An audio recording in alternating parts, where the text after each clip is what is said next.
الحمدللہ رب العالمین والصلاة والسلام علی اشرف الانبیاء والمرسلین قال النبی صلی اللہ علیہ وسلم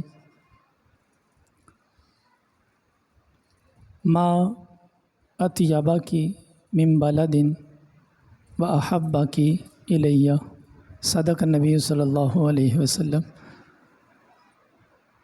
ہوں لاکھوں سلام اس آقا پر بت لاکھوں جس نے توڑ دیے، دنیا کو دیا پیغام سکون طوفانوں کے رخ موڑ دیے، اور کیا کیا نہ دیا اس محسن اعظم نے انسانوں کو، ایمان دیا اسلام دیا قرآن سے ناطے جوڑ دیے۔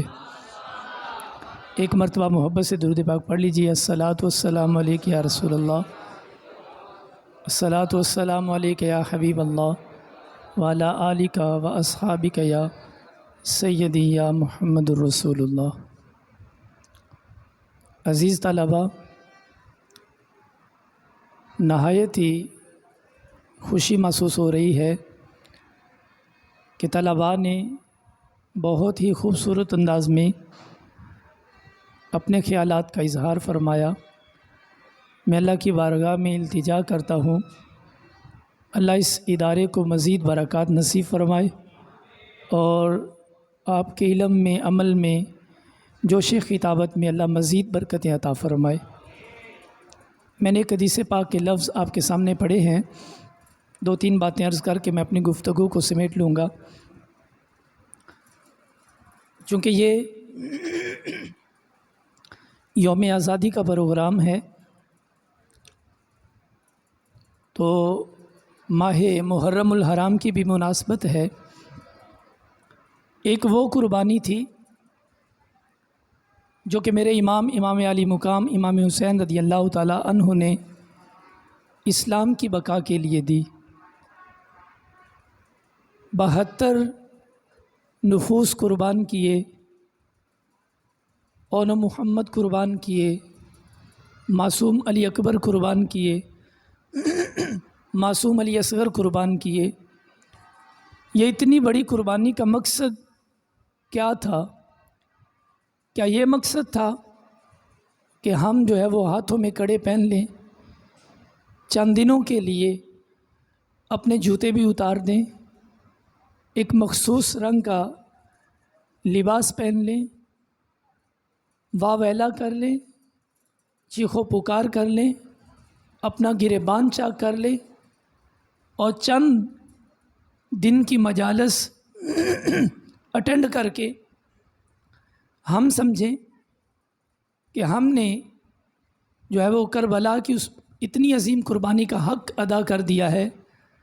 صاحب، جس مقصد کے لیے جس دین کے لیے انہوں نے قربانی دی تھی وہ دین 10 دن کا دین نہیں ہے، وہ دین جوتے اتار دینے کا نام نہیں ہے، وہ دین جو ہے وہ مخصوص رنگ کا لباس پہن لینے کا نام نہیں ہے، وہ چیخ و پکار اور واہ ویلا کرنے کا نام نہیں ہے۔ صاحب، وہ دین تو وہ ہے جو صبح کے وقت بھی پکارتا ہے حی علی الصلاۃ، جو دن کو بھی پکارتا ہے حی علی الفلاح، جو شام کو بھی پکارتا ہے حی علی الفلاح۔ تو یہ وہ دین ہے جو میرے امام جس کی خاطر جو ہے وہ قربانی دے کر گئے ہیں۔ ہم نے جو ہے وہ اس دین کو نہیں اپنانا اور اس دین کی طرف نہیں جانا، اس دین سے بچنا ہے جو ہمیں جو ہے وہ 10 دن کے لیے اپنی ذات کے اوپر نفاذ کرنا ہو، بلکہ ہم نے اس دین کو اپنانا ہے جو دین امام علی مقام چھوڑ کے گئے ہیں، اور اس دین کی چاہت یہ ہے کہ وہ ہماری ذاتوں کے اوپر سر کے بالوں سے لے کر پاؤں کے ناخنوں تک جو ہے وہ نفاذ ہونا چاہتا ہے۔ اور دوسری قربانی جو اس وطن کے لیے دی گئی، ہمارے اسلاف نے، ہمارے بزرگوں نے اپنی جانوں کے نذرانے پیش کیے۔ تاریخ بتاتی ہے کہ 10 لاکھ شہداء کا خون اس وطن کی بنیادوں میں رکھا گیا ہے۔ بس بات مختصر کرتا ہوں۔ میرے پیر طریقت رہبر شریعت عالمی مبلغ اسلام اس داستان کو سناتے ہیں کہ بزرگ کہا کرتے تھے کہ جس وقت پاکستان کو آزاد کیا جا رہا تھا اور اس وطن کے لیے قربانیاں دی جا رہی تھی، تو جتنے بھی راستے ہندوستان سے پاکستان کی جانب آتے تھے، وہ امرتسر تھا، وہ گرداسپور تھا، یا کرتارپور تھا، یا ستلج کی طرف آنے والے جتنے بھی راستے تھے، ان میں جو بھی کنویں آتے تھے، گڑھے آتے تھے، وہ سارے کے سارے مسلمانوں کی قربانیوں سے بھرے پڑے تھے، ان کی لاشوں سے بھرے ہوئے تھے۔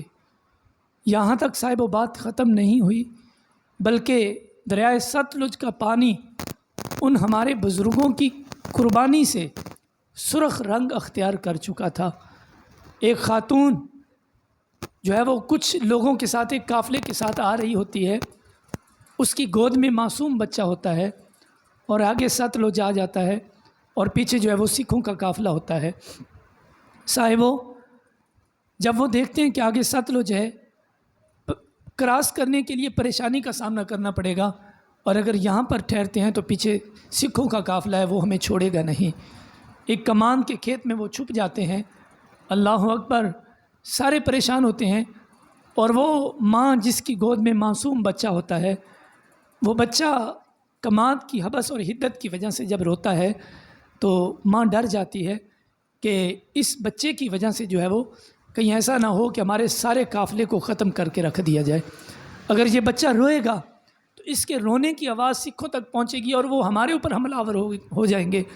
سنیے صاحبو، ماں کی ممتا اس وقت کتنی تڑپی ہوگی کہ ماں نے ان پورے قافلے والوں کو بچانے کے لیے اپنے جگر پہ ہاتھ رکھ کے اس معصوم بچے کی گردن کے اوپر اپنا ناخن رکھا، اور اس کا گلا دبا کے جب وہ بچہ جو ہے وہ ہچکی لے کے اس کی سانس ٹوٹ رہی تھی تو ماں دل پہ ہاتھ رکھ کے کہہ رہی تھی، پاکستان کا مطلب کیا؟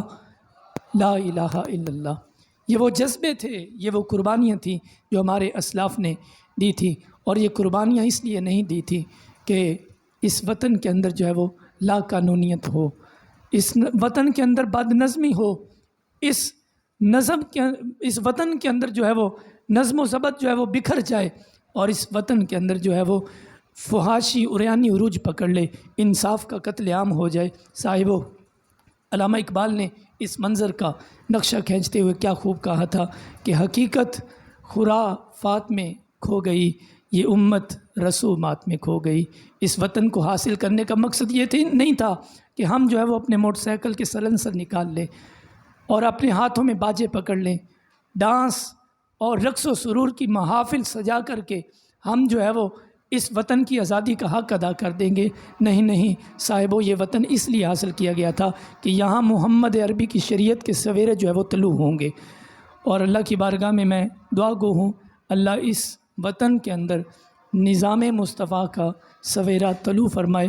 آمین۔ وآخر دعوانا ان الحمد للہ رب العالمین۔